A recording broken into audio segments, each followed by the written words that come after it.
है कि अब मौत का नंगा तांडव इस बिहार में शुरू हुआ है।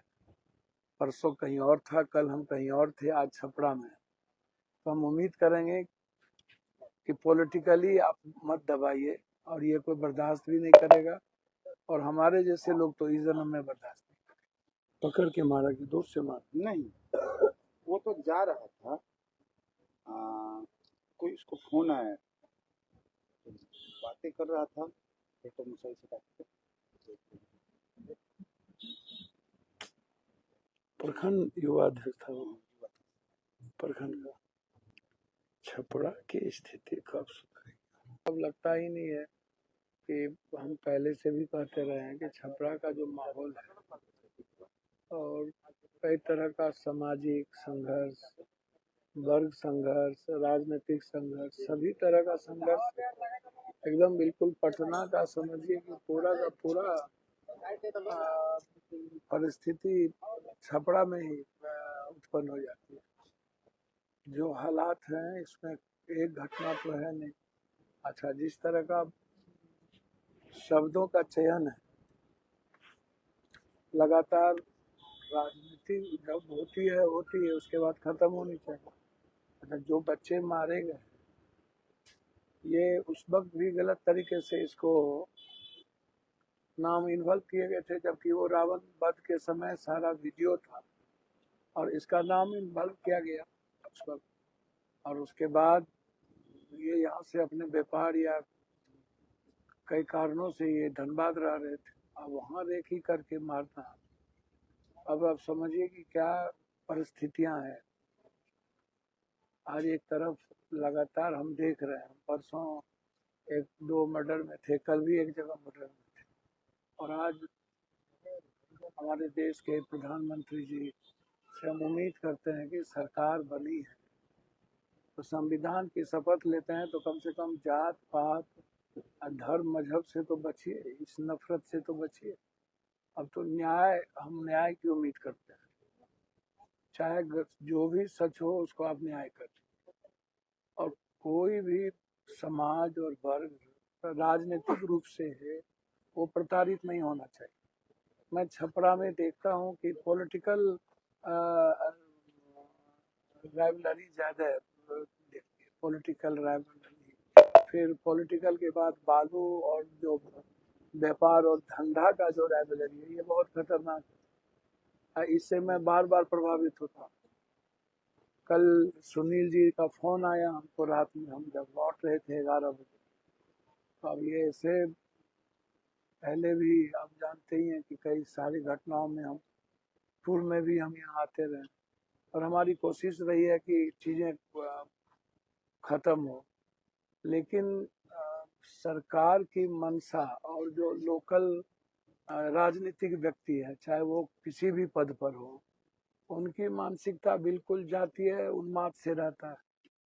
और लगता ही ये नहीं है कि जो एक वर्ग है उसमें जो राजनीतिक रूप से खास तौर पर जो यादव जाति की स्थिति बिल्कुल हाशिए पर राजनीतिक रूप से अब डालते चले जाएगी। एक मजबूत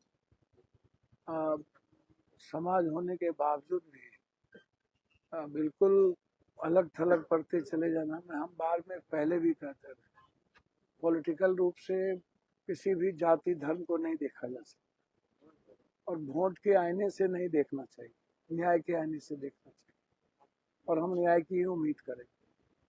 हमारे आने के कारण यही है कि लोगों के मन में कोई डर ना हो और न्याय मिले। बस मैं इतना चाहता हूँ।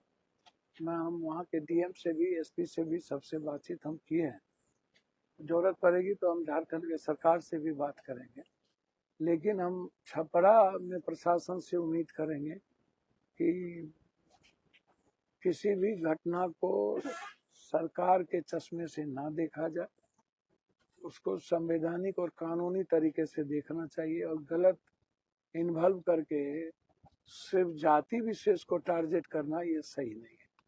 और मुझे लगता है कि छपरा में यह सबसे ज़्यादा मुझे देखने को मिलता है, और आगे भी देखने को मुझे लगता है कि मिलेगा, क्योंकि जो स्थिति है छपरा की, छपरा दूसरी राजधानी हो जाए और छपरा राजधानी हो और उसमें एक वर्ग को टारगेट कर लिया जाए, ये तो इसको बर्दाश्त भी नहीं किया जाएगा।